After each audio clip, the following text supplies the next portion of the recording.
Breaking news చూస్తున్నాము. కరాచీ పోర్టుపై అటు డ్రోన్లతో దాడికి దిగింది భారత్. అయితే ప్రస్తుతం భారత్ వాయుసేన అయితే రంగంలోకి దిగింది. దీంతో కరాచీ పోర్టును మొత్తం ధ్వంసం చేసింది. డ్రోన్లతో కూడా దాడులకి దిగుతూ మొత్తం కరాచీ పోర్టును అయితే కూల్చేసింది. ఈ తరుణంలో కూడా కరాచీ పోర్టు మొత్తం ఉక్కిరిబిక్కిరైందని చెప్పాలి. ఎక్కడికక్కడ ఇటు డ్రోన్ల దాడితో తట్టుకునే శక్తి లేక అటు కరాచీ పోర్టు మొత్తం ధ్వంసమైంది. అటు కరాచీ పోర్టుపై ఇటు భారత సైన్యం అయితే డ్రోన్లతో దాడికి పాల్పడింది. మొత్తం కరాచీ పోర్టు మొత్తం కూడా ఎంత చెల్లాచెదరుగా ఉందనేది మన బిగ్ టీవీ స్క్రీన్ మీద చూసుకోవచ్చు. సో వరుస బాంబుల దాడితో అటు డ్రోన్లతో కూడా కరాచీ పోర్టుపై విరుచుకుపడింది భారత సైన్యం అనే చెప్పాలి.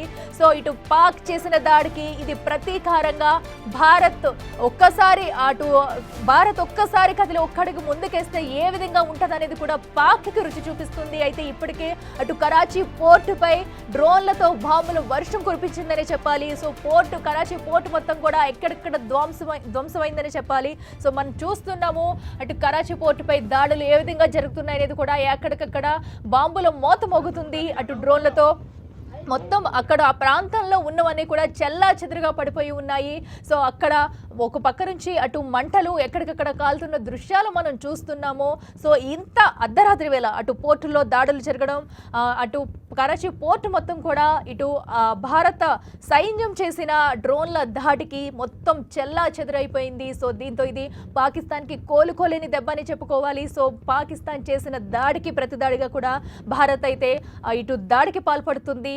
ప్రస్తుతం అక్కడున్న వాటన్నింటినీ కూడా అటు డ్రోన్లను ఎదుర్కొనేందుకు ఇటు భారత్ కూడా డ్రోన్లతో అటు కరాచీ పోర్టుపై కూడా దాడులకు పాల్పడింది.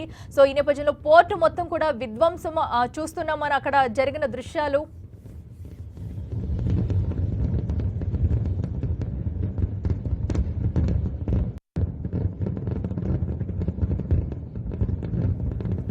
మనం చూస్తున్నాము అటు పాకిస్తాన్ దాడులను తిప్పుకొడుతూ కూడా భారత్ అయితే అటాక్ చేసింది. ఈ నేపథ్యంలో కరాచీ పోర్టుపై అటు డ్రోన్లతో అటు ప్రయత్నం చేసింది. ఆ డ్రోన్లతో కరాచీ పోర్టు పైన అటాక్ చేసేందుకు భారత్ అయితే ప్రయత్నించింది. ఈ నేపథ్యంలో అక్కడున్న కరాచీ పోర్టు ప్రస్తుతం ఎలా ఉందనేది కూడా మనం చూస్తున్నాము.